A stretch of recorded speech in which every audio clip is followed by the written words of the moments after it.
I listen to a lot of Christian music, and one song that comes to mind is a title called Even Louder by an individual named Stephen Malcolm.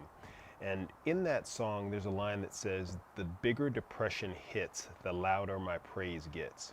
And as I listen to this, I think about some other things that I've read recently, namely a book by O.S. Hawkins entitled The James Code. And I think a lot about the purpose of stress.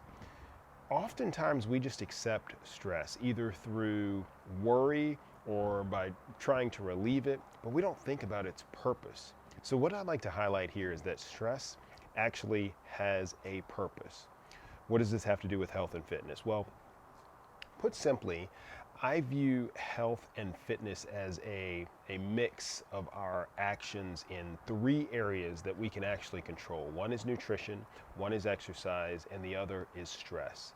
We may not be able to control the stressors that arise in our lives, but we can certainly affect how we react to those things. And it's important to understand that stress exists for a purpose.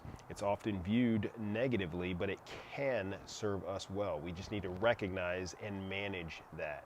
So going back to that song, Even Louder, and that line in the song, "The bigger depression hits, the louder my praise gets." This is an example of thankfulness, if you will, for the trials and the stresses that we endure. And I think it's a great example, like so many of the messages in these types of songs, of how our outlook on things can affect our outcomes.